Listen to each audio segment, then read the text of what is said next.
ಉಡುಪಿ ಜಿಲ್ಲೆ ಮತ್ತೊಮ್ಮೆ ಬೆಚ್ಚಿ ಬಿದ್ದಿದೆ.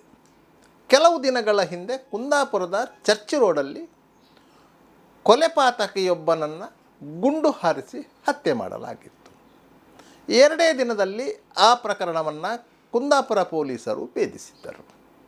ಇದಾಗಿ 4 ದಿನಕ್ಕೆ ಉಡುಪಿ ನಗರದ ಹೊರವಲಯದ ಮುದರಂಗಡಿಯಲ್ಲಿ ಆಡು ಅಗಲೇ ಸಿನಿಮೆಯ ರೀತಿಯಲ್ಲಿ ಗುಂಡು ಹಾರಿಸಿ ಉದ್ಯಮಿಯೊಬ್ಬರನ್ನು ಹತ್ಯೆ ಮಾಡಲಾಗಿದೆ. ಮುದರಂಗಡಿ ಗ್ರಾಮ ಪಂಚಾಯತಿಗೆ 3 ಬಾರಿ ಅಧ್ಯಕ್ಷರಾಗಿ ಆಯ್ಕೆಯಾಗಿ ಜನಪರ ಸೇವೆ ಮಾಡಿದಂತಹ ಡೇವಿಡ್ ಡಿಸೋಜಾ ಎಂಬ ಗುತ್ತಿಗೆದಾರರನ್ನು ಅವರ ಕಚೇರಿಯ ಎದುರೇ ಆಗಸ್ಟ್ 7ರಂದು ಸಂಜೆ 3:50 ವೇಳೆಗೆ ಬೈಕಿನಲ್ಲಿ ಬಂದಿದ್ದಂಥ ದುಷ್ಕರ್ಮಿಗಳಿಬ್ಬರು ಅತ್ಯಂತ ಹತ್ತಿರದಿಂದ ಗುಂಡು ಹಾರಿಸಿ ಹತ್ಯೆ ಮಾಡಿದ್ದಾರೆ. ಒಮ್ಮೆ ಉಡುಪಿ ಜಿಲ್ಲೆ ಬೆಚ್ಚಿ ಬಿದ್ದಿತ್ತು. ಯಾಕಂತ ಹೇಳಿದರೆ ಉಡುಪಿ ಜಿಲ್ಲೆಯಲ್ಲಿ ಗುಂಡು ಹಾರಾಟ ಹೊಸದೇನಲ್ಲ. ಹಲವು ವರ್ಷಗಳ ಹಿಂದೆ ಉಡುಪಿಯ ಚಿನ್ನದ ವ್ಯಾಪಾರಿ ಆಗಿದ್ದಂಥ ಅಲೆವೂರು ಪ್ರಭಾಕರ ಆಚಾರ್ಯ ಅವರನ್ನು ಅವರ ಅಂಗಡಿಯಲ್ಲೇ ಗುಂಡು ಹಾರಿಸಿ ಹತ್ಯೆ ಮಾಡಲಾಗಿತ್ತು. ಅದಕ್ಕೆ ಭೂಗತ ಲೋಕದ ನಂಟಿತ್ತು. ಉಡುಪಿ ಜಿಲ್ಲೆಯಲ್ಲಿ ಭೂಗತ ಲೋಕದೊಂದಿಗೆ ನಂಟಿರುವಂಥ ಹಲವು ಪಾತಕಿಗಳು ಇದ್ದಾರೆ. ಹಲವು ಘಟನೆಗಳು ನಡೆದಿದೆ. ಗುಂಡು ಹಾರಾಟವೂ ನಡೆದಿದೆ, ಕೊಲೆಯೂ ನಡೆದಿದೆ. ಅಂಥದ್ರಲ್ಲಿ ಮುದರಂಗಡಿ ಗ್ರಾಮ ಪಂಚಾಯತ್ನ ಅಧ್ಯಕ್ಷರಾಗಿದ್ದಂತಹ ಡೇವಿಡ್ ಡಿಸೋಜಾ ಅವರನ್ನು ಅವರ ಕಚೇರಿಯ ಬಾಗಿಲಲ್ಲೇ ನೂರಾರು ಮಂದಿ ನೋಡುತ್ತಿದ್ದಂತೆಯೇ ಗುಂಡು ಹಾರಿಸಿ ಹತ್ಯೆ ಮಾಡಿರುವುದು ಸಹಜವಾಗಿಯೇ ಆತಂಕಕ್ಕೆ ಕಾರಣವಾಗಿತ್ತು. ಗುಂಡು ಹಾರಿಸಿ ಬೈಕಿನಲ್ಲಿ ಪರಾರಿಯಾಗಿದ್ದಂತಹ ಹಂತಕರನ್ನು ಪೊಲೀಸರು ನಾಕಾಬಂದಿ ನಡೆಸಿ ಪತ್ತೆ ಹಚ್ಚುವಲ್ಲಿ ಯಶಸ್ವಿಯಾಗಿದ್ದಾರೆ. ಮುದರಂಗಡಿಯಿಂದ ಉಚ್ಚಿಲ ಮೂಲಕ ರಾಷ್ಟ್ರೀಯ ಹೆದ್ದಾರಿಗೆ ಹೋಗಿ ಅಲ್ಲಿಂದ ಉಡುಪಿ ಕಡೆಗೆ ಹೋಗಿದ್ದಂತಹ ಬೈಕನ್ನು ಹಿಂಬಾಲಿಸಿಕೊಂಡು ಪೊಲೀಸರ ಕಣ್ಗಾವಲು ಹೋಗಿತ್ತು. ಕೊನೆಗೆ ರಾತ್ರಿ ವೇಳೆ ಬೈಂದೂರು ಸಮೀಪದ ಒತ್ತಿನಾಣೆ ಎಂಬಲ್ಲಿ ಹಂತಕರು ಇರುವುದು ಖಚಿತವಾಗಿತ್ತು. ಬೈಂದೂರು ಠಾಣೆಯ ಸಬ್ ಇನ್ಸ್ಪೆಕ್ಟರ್ ತೇಜಸ್ವಿ ಮತ್ತವರ ಸಿಬ್ಬಂದಿಗಳು ಹಂತಕರನ್ನು ಹಿಡಿಯಲು ಪ್ರಯತ್ನಿಸಿದಾಗ ಹಂತಕರು ಸಬ್ ಇನ್ಸ್ಪೆಕ್ಟರ್ ತೇಜಸ್ವಿ ಅವರಿಗೆ ಗಾಯ ಮಾಡಿದ್ದಾರೆ. ಈ ಸಂದರ್ಭದಲ್ಲಿ ತನ್ನ ಸರ್ವಿಸ್ ರಿವಾಲ್ವರಿಗೆ ಕೆಲಸ ಕೊಟ್ಟಂತಹ ಸಬ್ ಇನ್ಸ್ಪೆಕ್ಟರ್ ತೇಜಸ್ವಿ ಹಂತಕರಲ್ಲಿ ಒಬ್ಬನಾದಂಥ ಉತ್ತರ ಪ್ರದೇಶ ಮೂಲದ ರಾಜು ಎಂಬಾತನ ಬಲಗಾಲಿಗೆ ಗುಂಡಿಕ್ಕಿದ್ದಾರೆ. ಉಳಿದ ಇಬ್ಬರು ಪರಾರಿಯಾಗಿದ್ದಾರೆ. ಗಾಯಗೊಂಡಿರುವ ರಾಜುವನ್ನು ಮಣಿಪಾಲದ KMC ಆಸ್ಪತ್ರೆಯಲ್ಲಿ ಚಿಕಿತ್ಸೆಗೊಳಪಡಿಸಲಾಗಿದೆ. ಒಟ್ಟಾರೆಯಾಗಿ ಈ ಘಟನೆ ಬೇರೆ ಬೇರೆ ಆಯಾಮಗಳನ್ನು ಪಡೆಯುತ್ತಿತ್ತು. ಆದರೆ ಯಾವಾಗ UP ಮೂಲದ ಶೂಟರ್ ಪೊಲೀಸರ ಕೈಗೆ ಸಿಕ್ಕಿಬಿದ್ದನೋ ಅವನ ಹಿನ್ನೆಲೆಯನ್ನು ಪರಿಶೀಲನೆ ಮಾಡಿದಂತಹ ಸಂದರ್ಭದಲ್ಲಿ ಇದೊಂದು ಸುಪಾರಿ ಹತ್ಯೆ ಎನ್ನುವುದು ಖಚಿತವಾಗಿದೆ. ಯಾಕಾಗಿ ಡೇವಿಡನ್ನು ಕೊಲೆ ಮಾಡಲು ಸುಪಾರಿ ಕೊಟ್ಟರು ಎನ್ನುವುದನ್ನು ಪೊಲೀಸರು ಹುಡುಕಾಟ ನಡೆಸ್ತಾ ಇದ್ದಾರೆ. ಅಂದಹಾಗೆ ಡೇವಿಡ್ ಡಿಸೋಜಾ ಗುತ್ತಿಗೆದಾರರು ಕಳೆದ 2-3 ದಶಕಗಳಿಂದ ಮುದರಂಗಡಿ, ಶಿರುವ, ಮಂಚಕಲ್ಲು, ಕಾಪು, ಪಡುಬಿದ್ರಿ ಈ ಪರಿಸರದಲ್ಲಿ ಜನರಾಗಿ ವ್ಯಕ್ತಿ. ಕೆಲವೊಂದು ಪ್ರಕರಣಗಳು ಅವರ ಮೇಲೆ ದಾಖಲಾದದ್ದು ಇದೆ. ಜೀವಭಯ ಇದೆ ಎನ್ನುವ ಕಾರಣಕ್ಕಾಗಿ ಅಲ್ಲದಿದ್ದರೂ ಸಹ ಅವರು ಪಿಸ್ತೂಲು ಬಳಸಲು ಪರವಾನಗಿಯನ್ನು ಪಡೆದಿದ್ದರು. ಅವರ ಬಳಿ ಪಿಸ್ತೂಲು ಇತ್ತು. ದಿನನಿತ್ಯ ಸಾವಿರಾರು ರೂಪಾಯಿಗಳ ವ್ಯವಹಾರ ನಡೆಸ್ತಾ ಇದ್ದರು. ಹಲವು ಕಾಂಟ್ರಾಕ್ಟ್ ಕೆಲಸಗಳನ್ನು ಮಾಡ್ತಾಯಿದ್ರು. ಅವರಲ್ಲಿ 6 ಬಸ್ಸುಗಳಿತ್ತು, ಟಿಪ್ಪರ್ ಇತ್ತು, ರೆಡಿಮಿಕ್ಸ್ ಕಾಂಕ್ರೀಟ್ ವಾಹನಗಳಿತ್ತು, ಪ್ರೊಕ್ಲೇನ್ಗಳಿತ್ತು, JCBಗಳು ಇತ್ತು.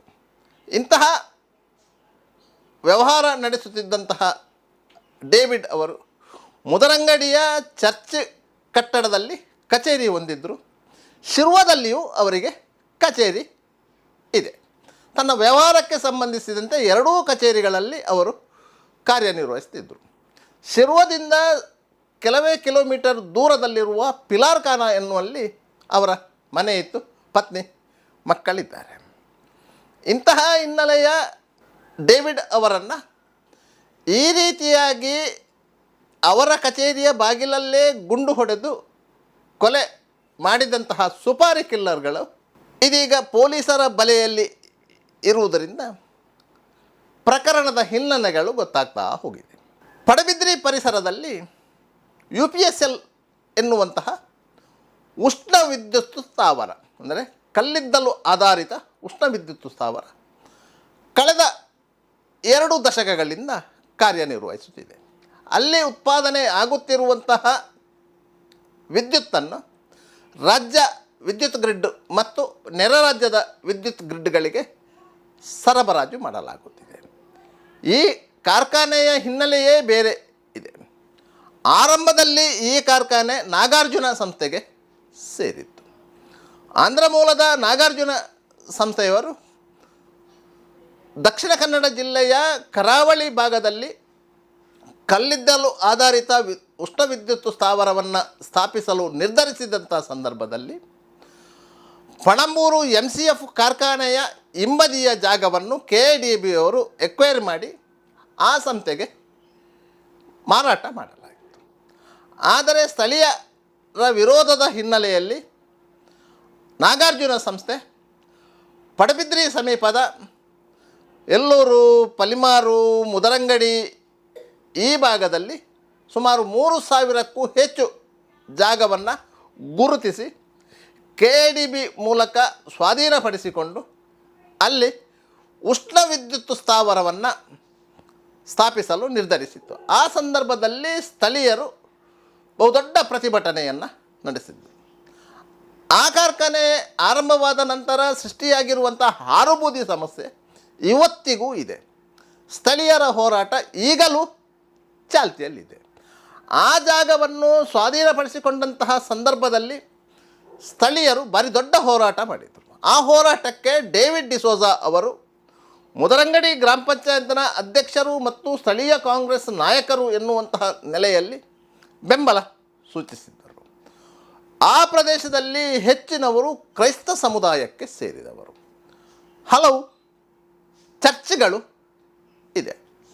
ಆ ಕ್ರೈಸ್ತ ಸಮುದಾಯದವರು ಸೇರಿಕೊಂಡು ಇತರರೊಂದಿಗೆ ಭಾಗಿಗಳಾಗಿ ಹೋರಾಟವನ್ನು ಸಂಘಟಿಸಿದರು. ಸ್ಥಳೀಯ ಮೀನುಗಾರ ಮುಖಂಡರು ಆ ಹೋರಾಟಕ್ಕೆ ಬೆಂಬಲ ಸೂಚಿಸಿದ್ದರು.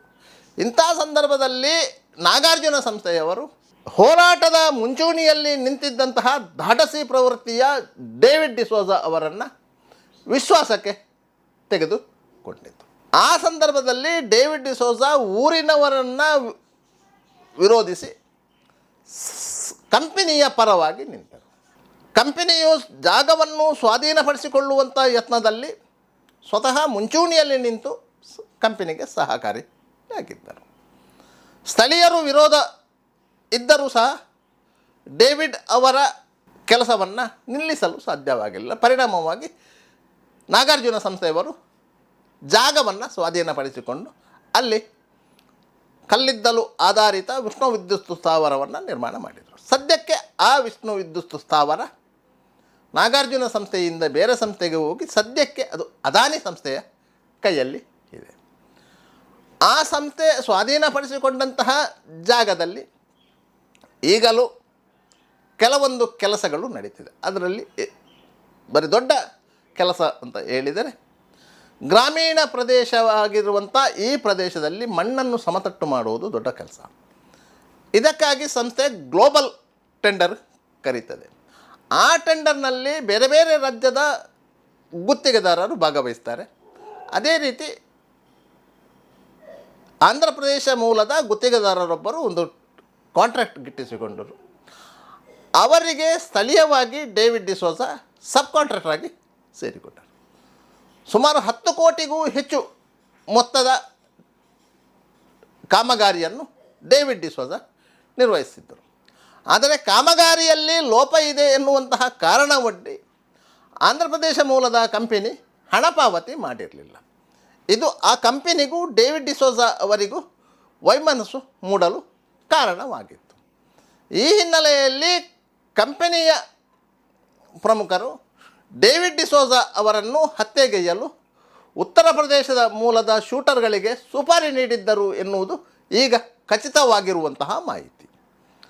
ಸದ್ಯಕ್ಕೆ ಪೊಲೀಸರ ಗುಂಡೇಟು ತಿಂದು ಮಣಿಪಾಲ KMC ಆಸ್ಪತ್ರೆಯಲ್ಲಿ ಚಿಕಿತ್ಸೆ ಪಡೆಯುತ್ತಿರುವಂತಹ ರಾಜು ಎನ್ನುವ ಹೆಸರಿನ ಶೂಟರ್ ಈ ಬಗ್ಗೆ ಮಾಹಿತಿಗಳನ್ನು ನೀಡತೊಡಗಿದ್ದಾನೆ. ಆತನ ಜೊತೆಗೆ ಮತ್ತಿಬ್ಬರು ಇದ್ದರು. ಆದರೆ ಶೂಟರ್ಗಳು ಬಂದಿರೋರು ಇಬ್ಬರು ಮಾತ್ರ. ಅವರಿಗೆ ಸಹಕಾರ ನೀಡಿದ್ದು ಸ್ಥಳೀಯರು. ಆ ಬಗ್ಗೆಯೂ ಪೊಲೀಸರ ತನಿಖೆ ನಡೆಯುತ್ತಿದೆ. ಯಾಕಂತ ಹೇಳಿದರೆ ಇದು ಒಂದು ಸಿಂಡಿಕೇಟ್ ರೀತಿಯಲ್ಲಿ ಕಾರ್ಯನಿರ್ವಹಿಸಿದಂತಹ ಒಂದು ಘಟನೆ. ಹಲವು ಮಂದಿ ಈ ಘಟನೆಯ ಹಿನ್ನೆಲೆಯಲ್ಲಿ ಇದ್ದಾರೆ. ಡೇವಿಡ್ ಡಿಸೋಜ ಅವರ ಚಲನವಲನಗಳ ಬಗ್ಗೆ ಮಾಹಿತಿ ನೀಡಿದವರು ಇದ್ದಾರೆ. ಡೇವಿಡ್ ಡಿಸೋಜ ಅವರನ್ನು ಶೂಟರ್ಗಳಿಗೆ ಪರಿಚಯ ಮಾಡಿಕೊಟ್ಟವರು ಇದ್ದಾರೆ. ಶೂಟರ್ಗಳು ಮುದರಂಗಡಿಯ ಡೇವಿಡ್ ಡಿಸೋಜ ಅವರ ಕಚೇರಿಯನ್ನು ಮತ್ತು ಶಿರ್ವದ ಕಚೇರಿಯನ್ನು ಪರಿಶೀಲನೆ ಮಾಡಿದ್ದಾರೆ ಮತ್ತು ಆತರ ಪಿಲಾರ್ಖಾನದ ಮನೆಯನ್ನು ಗಮನಿಸಿದ್ದಾರೆ.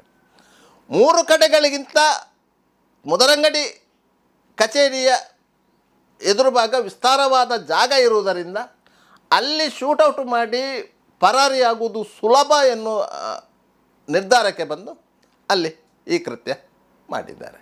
ಅಂತೂ ಇಂತೂ ಉಡುಪಿ ಪೊಲೀಸರು ಕೇವಲ 6 ಗಂಟೆಗಳ ಅವಧಿಯಲ್ಲಿ ಸಂಘಟಿತ ಕಾರ್ಯಾಚರಣೆ ನಡೆಸಿ ಅಪರಾಧಿಗಳನ್ನು ಬಂಧಿಸಿದ್ದಾರೆ. ಆದ್ದರಿಂದ ಜನರು ನಿಟ್ಟುಸಿರು ಬಿಟ್ಟಂತಾಗಿದೆ. ಸಂಜೆ ಸುಮಾರು 3:45-4 ಗಂಟೆ ಮಧ್ಯದಲ್ಲಿ ಶಿರ್ವ ಮುದ್ರಂಗಡಿ ಚರ್ಚ್ ಎಂಟ್ರೆನ್ಸ್ ಮುಂದೆ ಡೇವಿಡ್ ಎಂಬ ವ್ಯಕ್ತಿ ಅವರದು ಆಫೀಸ್ ಮುಂದೆ ಅವರ ಕಾರ್ ಹತ್ತುವಾಗ ಅನ್ನೋನ್ ಆಗಿರುವಂತಹ ಇಬ್ಬರು ವ್ಯಕ್ತಿಗಳು ಬೈಕಲ್ಲಿ ಬಂದು ಅವರಿಗೆ ಕ್ಲೋಸ್ ರೇಂಜಲ್ಲಿ ಮಲ್ಟಿಪಲ್ ಶಾಟ್ಸ್ ಫೈರ್ ಮಾಡಿ, ಒಂದು ಶಾರ್ಟ್ ವೆಪನಿಂದ ಮಲ್ಟಿಪಲ್ ಶಾಟ್ಸ್ ಫೈರ್ ಮಾಡಿ ಸ್ಥಳದಿಂದ ಪರಾರಿಯಾಗಿರೋ ಬಗ್ಗೆ ನಮ್ಮ ಗಮನಕ್ಕೆ ಬಂದಿದೆ. ಇದಕ್ಕೆ ಸಂಬಂಧಪಟ್ಟಾಗೆ ಪ್ರಕರಣವನ್ನು ದಾಖಲೆ ಮಾಡಿ ನಾವು ತನಿಖೆಯನ್ನು ಮುಂದುವರಿಸ್ತೀವಿ. ಇದಕ್ಕೆ CCTV ಹಾಗೂ ಮತ್ತು ಇತರ ಎಲ್ಲ ರೀತಿಯಲ್ಲಿರುವ ಸೈಂಟಿಫಿಕ್ ಎವಿಡೆನ್ಸಸ್ಸನ್ನು ಹುಡುಕಿ ಆದಷ್ಟು ಬೇಗ ಈ ಪ್ರಕರಣವನ್ನು ಪತ್ತೆ ಮಾಡ್ತೀವಿ. ಈ ವ್ಯಕ್ತಿ ಡೇವಿಡ್ ಎಂಬುವರದು ಈ ಹಿಂದೆ ಆಗಿರುವಂತಹ ಹಣದ ವಿಚಾರಗಳ ಮೇಲೆ ನಮಗೆ ಸದ್ಯಕ್ಕೆ ಈ ಘಟನೆಗೆ ಕಾರಣ ಸದ್ಯಕ್ಕೆ ಪ್ರಾಥಮಿಕವಾಗಿ ಹಾಗೆ ಕಂಡು ಬರ್ತಿದೆ. ಬೇರೆನೂ ಇರ್ಬೋದು, ಬಟ್ ಪ್ರಾಥಮಿಕವಾಗಿ ಹಣದ ವಿಚಾರ ಅಂತ ನಮಗೆ ಕಂಡು ಬರ್ತಾ ಇದೆ. ಇದರ ಬಗ್ಗೆ ಮತ್ತೆ ತನಿಖೆ ಮುಂದುವರಿಸಿ ಮತ್ತೆ ಉಳಿದ ಮಾಹಿತಿ ಕೊಡಲಾಗ್ತದೆ. ಈಗಾಗಲೇ ಫಾರೆನ್ಸಿಕ್ ಸೈನ್ಸ್ ಟೀಮ್ ಹಾಗೂ ಇತರ ತಜ್ಞರು ಬಂದು ಎವಿಡೆನ್ಸಸ್ ಎಲ್ಲ ಕಲೆಕ್ಟ್ ಮಾಡಿದ್ದೀವಿ. ಮಾನ್ಯ IG ಸರ್ ಸಹ ಸ್ಪಾಟ್ ವಿಸಿಟ್ ಮಾಡಿದ್ದಾರೆ. ಮತ್ತು ತನಿಖೆ ಮುಂದುವರಿಯುವಾಗ ಮತ್ತೆ ಮಾಹಿತಿ ಶೇರ್. CC ಕ್ಯಾಮರಾಗಳು ನಾವು ಟ್ರೇಸ್ ಮಾಡ್ತಿದ್ದೀವಿ. ಕೆಲವೊಂದು ಮಾಹಿತಿಗಳು ಸಿಕ್ಕಿದೆ CC ಕ್ಯಾಮ್ರಾದಿಂದ. ಇಂಜುರೀಸ್ ಎಲ್ಲಿದೆ ಸರ್? ಮಲ್ಟಿಪಲ್ ಶಾಟ್ಸ್ ಫೈರ್ ಮಾಡಿದೆ. ಒಂದು ತಲೆ ಮೇಲೆ ಇಂಜುರಿ ಇದೆ, ಮತ್ತು ಫರ್ದರ್ ಇಂಜುರೀಸು ಡೀಟೇಲ್ಡಾಗಿ ಪೋಸ್ಟ್ಮಾರ್ಟಮ್ ಆದಮೇಲೆ ಕ್ಲಿಯರಾಗಿ ಏನಾಗಿದ್ರು ಸರ್? ಅವರು ಈ ಅದಾನಿ UPCLಲ್ಲಿ ಕಾಂಟ್ರಾಕ್ಟ್ ಕೆಲಸ ಮತ್ತು ಸಿವಿಲ್ ಇಂಜಿನಿಯರಿಂಗ್ ಕನ್ಸ್ಟ್ರಕ್ಷನ್ ಕೆಲಸಗಳಲ್ಲಿ ಕಾಂಟ್ರಾಕ್ಟಲ್ಲಿ ಸ್ಟಾಫನ್ನು ಕರ್ಕೊಂಡೋಗಿ ಮತ್ತು ಈ ಥರ ಕೆಲಸಗಳು ಮಾಡುವಂಥ ಕೆಲಸ ಮಾಡ್ತಿದ್ದಾರೆ ಅಂತ ನಮಗೆ ಪ್ರಾಥಮಿಕವಾಗಿ ಕಂಡುಬಂದಿದೆ. ಈ ವ್ಯಕ್ತಿ ಮೇಲೆ ಸುಮಾರು 14 ಪ್ರಕರಣಗಳು ಈ ಹಿನ್ನೆಲೆ ಇದೆ. ಅದು ಜಾಸ್ತಿ ಇನ್ನು ಪ್ರತಿಭಟನೆ ಮತ್ತು ಇತರ ವಿಚಾರಗಳು ಸಂಬಂಧಪಟ್ಟ ಹಾಗೆ ಇಲ್ಲಿ ಪ್ಲ್ಯಾಂಟ್ ಬಂದಾಗ, ನಾಗಾರ್ಜುನ ಪ್ಲ್ಯಾಂಟ್ ಬಂದಾಗ ಆಗಿರುವಂಥದ್ದು ಅಂತ ಕಂಡುಬಂದಿದೆ. ಮತ್ತು 2020ರಲ್ಲಿ ಒಂದು ಅಬೆಟ್ಮೆಂಟ್ ಟು ಸೂಯಿಸೈಡ್ ಕೇಸು ಸಹ 2020ರಲ್ಲಿ ದಾಖಲಾಗಿರೋದು ಕಂಡುಬಂದಿದೆ. ಅದೇ ವಿಚಾರ ಸರ್. ಕಾರಿಗೆ ಹತ್ತುವಾಗ ಅವರು ಜನರಲ್ಲಿ ಒಂದು 3 ಗಂಟೆ ಆಗಿ ಆಫೀಸ್ ಬಂದು ಒಂದು 4 ಆ ಟೈಮಿಗೆ ವಾಪಸ್ ಹೋಗುವಂಥ ಒಂದು ಪದ್ಧತಿ ಇದೆ. ಹಂಗೆ ಅವರು ಕಾರಿಗೆ ಹತ್ತುವಾಗ ಡೋರ್ ಹತ್ರ ಬಂದು ಫೈರ್. ಕುತ್ಕೊಳ್ಳಕ್ಕೆ ಹೋದಾಗ ಅಲ್ಲಿ ಜಸ್ಟ್ ಹೊರಗಡೆಯಿಂದ ಫೈರ್ ಮಾಡಿದ್ದಾರೆ. ಅದರದ್ದು ಡೀಟೇಲ್ಸ್ ತೆಗಿತೀನಿ. 2014ರಲ್ಲಿ ಅವ್ರದ್ದು ಲಾಸ್ಟ್ ಕೇಸ್ ಆಗಿರೋದು, ಅದರ್ ದ್ಯಾನ್ 2020 ಆಗಿರುವಂಥ 306 ಕೇಸು. ರೌಡಿ ಶೀಟ್ ಮುಂಚೆ ಇತ್ತು, ಈಗ ಇದೆ ಅಲ್ವಂಥದ್ದು ನಾನು ಕನ್ಫರ್ಮ್ ಮಾಡಿ. ನೀವು ಹೇಳಿದ ಪ್ರತಿಭಟನೆ ಹೋರಾಟ ಟೈಮಲ್ಲಿ ಕಾರ್ಯಕರ್ತರಿಗೆ ಅಂದರೆ ಹೋರಾಟಗಾರರಿಗೆಲ್ಲ ಪಿಸ್ತೂಲ್ ತೋರಿಸಿ ಬೆದರಿಸಿದ್ರು ಅಂತ ತಮ್ಮ ಗಮನಕ್ಕಿದೆ ಸರ್, ಅದು ಕೇಸ? ಅಲ್ಲ, ಆ ಥರ ಕೇಸುಗಳ ಬಗ್ಗೆ ಮಾಹಿತಿ ಕಲೆಕ್ಟ್ ಮಾಡ್ತಾ ಇದ್ದೀನಿ, ಅವ್ರದ್ದು ಕ್ರಿಮಿನಲ್ ಹಿನ್ನೆಲೆ ಯಾವ ಕಾರಣಕ್ಕೆ ಆಗಿರ್ಬೋದು ಅಂತ. ಬಟ್ ಸುಮಾರು 14 ಪ್ರಕರಣಗಳಿದೆ ಈ ವ್ಯಕ್ತಿ ಮೇಲೆ ಈ ಹಿನ್ನೆಲೆ. ಅದರಲ್ಲೂ ಒಂದು ಪಿಸ್ಟಲ್ ತೋರಿಸಿದ ವಿಚಾರ ಬಗ್ಗೆನೂ ಕೇಸಿದೆ. ಆ ಕೇಸಲ್ಲಿ ಅವ್ರದ್ದು ಪಿಸ್ಟಲ್ ಸೀಸ್ ಆಗಿದೆ. ಅದ್ರ ಬಗ್ಗೆ ಮತ್ತೆ ತನಿಖೆಯಲ್ಲಿ ನೋಡಿ. ಏನು ಮಾಡಿಕೊಂಡಿದ್ರು ಸರ್? ಅಂದರೆ ಬೇರೆ ಭೂ ವ್ಯವಹಾರ ಎಲ್ಲ ಇತ್ತು ಅಥವಾ ನಾಗಾರ್ಜುನ ಇದು ಮಾತ್ರ UPCಯಲ್ಲಿ ಇದು ಮಾತ್ರ? ಸದ್ಯಕ್ಕೆ ನಮಗೆ UPCಯಲ್ಲಿ ಇರುವಂಥವರ ವ್ಯವಹಾರ ಬಗ್ಗೆ ಮಾತ್ರ ಗೊತ್ತಿರೋದು, ಮತ್ತು ನಮಗೆ ಮಾಹಿತಿ ಇಲ್ಲ ಸರ್. ಈಗ ನೀವು ಸಿಸಿರಿ ನೋಡಿದ್ದೀರಿ, ಅದರಲ್ಲಿ ಏನು ಶೂಟ್ ಮಾಡಿದ್ದಾರೆ? ಹತ್ರ ಎಲ್ಲಿ ಕ್ಲೋಸ್ ರೇಂಜಲ್ಲಿ ಶೂಟ್ ಮಾಡಿದ್ದಾರೆ. ಹತ್ತಿರ ಬಂದು ನೀವು ನಿಲ್ಲೋ ಡಿಸ್ಟೆನ್ಸಲ್ಲೇ ಶೂಟ್ ಮಾಡಿದ್ದಾರೆ. 2 ಜನ ನಮಗೆ CCTVಯಲ್ಲಿ ಪತ್ತೆ ಆಗಿದೆ. ಎಲ್ಲಿಯವರು ಅಂತ ಗೊತ್ತಂದರೆ ನೋಡುವಾಗ ನಾವು ಗೆಸ್ ಮಾಡಿದರೆ ತಪ್ಪಾಗಿ ಹೋಗ್ತದೆ. ಮತ್ತು ನಾನು ಫರ್ದರ್ ಖಚಿತವಾಗುವಾಗ ಮಾಹಿತಿ ನಿಮಗೆ ಶೇರ್ ಮಾಡ್ತೀನಿ. ನಿಮ್ಮ ತಂಡ ಎಷ್ಟು ಮಾಡಿದಂತೆ? ನಮ್ಮದು ಈಗ ಉಡುಪಿ ಮತ್ತು ಕಾರ್ಕಳ ಸಬ್ ಡಿವಿಷನಲ್ಲಿರುವ ಎಲ್ಲ ಕ್ರೈಮ್ ಸ್ಟಾಫು, ಮತ್ತು ಅದಲ್ಲದೆ ನಮ್ಮ ಟೆಕ್ನಿಕಲ್ SP ಆಫೀಸಲ್ಲಿರುವಂಥ ಟೆಕ್ನಿಕಲ್ ತಂಡ ಎಲ್ಲರೂ ಆ್ಯಕ್ಟಿವ್ ಆಗಿ ಕೆಲಸ ಮಾಡ್ತಿದ್ವಿ. ನಾವು ಆದಷ್ಟು ಬೇಗ ಈ ಪ್ರಕರಣವನ್ನು ಭೇದಿಸ್ತೀವಿ. 2 ಪ್ರಕರಣ ನಡೀತು ಸರ್ ಈಗ ಸಾಲು ವಾರದಿಂದ. ಎಸ್, ಏನಾಯ್ತು ಜನತೆಗೆ? ಮೊದಲೇ ಆಗಿರುವಂಥ ಪ್ರಕರಣ 2 ವ್ಯಕ್ತಿಗಳ ಮಧ್ಯದಲ್ಲಿ ಆಗಿರುವಂಥ ಇದರಲ್ಲಿ ಇದೆ. ಈಗ ಯಾರೋ ಏನೋ ಗ್ಯಾಂಗ್ ವಾರ್ ನಡೀತಾ ಇರುವಂಥದ್ದು, ಆ ಥರ ಘಟನೆಗಳಾಗಿದ್ದರೆ ಪೊಲೀಸರು ತಡೆ ಮಾಡೋಕ್ಕಿದ್ರೆ ವೈಫಲ್ಯ ಅಂತ ಹೇಳ್ಬೋದು. ಮೊನ್ನೆ ಆಗಿರೋ ಘಟನೆ 2 ಜನ ಫ್ರೆಂಡ್ಸ್ ಒಬ್ಬೊಬ್ಬರಿಗೆ ಕ್ಷುಲ್ಲಕ ವಿಚಾರಕ್ಕೆ ಅವರು ಫೈರ್ ಮಾಡಿರುವಂಥದ್ದು. ಈ ಘಟನೆ ಬಗ್ಗೆ ನಾವು ಕೂಲಂಕಷವಾಗಿ ನೋಡಿ ಆ ಥರ ಹಿನ್ನೆಲೆ ಇದೆಯಾ, ನಾವು ತಡೆ ಮಾಡ್ಬೋದಿತ್ತಂಥ ವಿಚಾರನೂ ನಾವು ಡೆಫಿನೆಟ್ಲಿ ಚೆಕ್ ಮಾಡ್ತೀವಿ. But it is unfortunate that closely 2 such incidents ಆಗಿದೆ. ಆದಷ್ಟು ಬೇಗ ಭೇದಿಸ್ತೀವಿ. ಪೊಲಿಟಿಕಲ್ ಇದೆ ಸರ್, ಮಾಜಿ ಗ್ರಾಮ ಪಂಚಾಯತ್ ಅಧ್ಯಕ್ಷ, ಮುಂಚೆ ಮಾಜಿ ಗ್ರಾಮ ಪಂಚಾಯತ್ ಅಧ್ಯಕ್ಷರಾಗಿದೆ. ಈಗ ಕಾಂಗ್ರೆಸ್ ಪಕ್ಷದಲ್ಲಿ ಮುದ್ರಂಗಡಿ ಗ್ರಾಮೀಣ ಇದಕ್ಕೆ ಅವರೇ ಹೆಡ್ ಇದ್ದಾರೆ ಅಂತ ನಮಗೆ ಪ್ರಥಮವಾಗಿ ತಿಳಿದಿದೆ. ಡೇವಿಡ್ ಅವರು ನಮ್ಮ ಪಂಚಾಯತಿನ ಅಧ್ಯಕ್ಷರಾಗಿದ್ದಂಥವರು, ನಮ್ಮ ಗ್ರಾಮೀಣ ಕಾಂಗ್ರೆಸ್ಸಿನ ಅಧ್ಯಕ್ಷರು. ಅವರಿಗೆ ಇವತ್ತು ಶೂಟೌಟ್ ಆಗಿದೆ. ಯಾರೋ 2 ದುಷ್ಕರ್ಮಿಗಳು ಬಂದು ಅಟ್ಯಾಕ್ ಮಾಡಿದ್ದಾರೆ ಅಂತೇಳಿ ಕೇಳಿದ್ದೇವೆ. ಅಲ್ಲಿ ಪ್ರತ್ಯಕ್ಷದರ್ಶಿಗಳು ನೋಡಿದವರಿದ್ದಾರೆ. ಹಾಗಾಗಿ ಪೊಲೀಸ್ ಇವಾಗಲೇ ತನಿಖೆ ಪ್ರಾರಂಭ ಮಾಡಿದೆ. SP ಅವರು ಸ್ಪಾಟಿಗೆ ಹೋಗಿದ್ದಾರೆ. ಪೊಲೀಸ್ ತನಿಖೆ ನಡೀತಾ ಇದೆ. ಯಾವ ಕಾರಣ, ಏನು, ಯಾರು ಅನ್ನೋದ್ರ ಬಗ್ಗೆ ತನಿಖೆಯಲ್ಲಿ ತಿಳುವಳಿಕೆ ಬರ್ತದೆ. ಯಾವ ಕಾರಣ, ಏನು ಅನ್ನೋದ್ರ ಬಗ್ಗೆ ತನಿಖೆಯಲ್ಲಿ ತಿಳುವಳಿಕೆ ಬರಬೇಕಷ್ಟೇ. ಪ್ರತ್ಯದರ್ಶಿ ಅವರು ನೋಡಿದವರಿದ್ದಾರೆ. CCTVಯಲ್ಲಿ ಎಲ್ಲ ಫೂಟೇಜ್ ಇದೆ. ಏನು ಯಾವ ರೀಸನ್ಗೋಸ್ಕರ ಏನು ಇದೆ ಅನ್ನೋದ್ರ ಬಗ್ಗೆ ಪೊಲೀಸರು ತನಿಖೆ ಮಾಡ್ತಾರೆ. ಅವರು ಜನಪ್ರತಿನಿಧಿಗಳಾಗಿ ಕೆಲಸ ಮಾಡ್ತಾಯಿದ್ರು.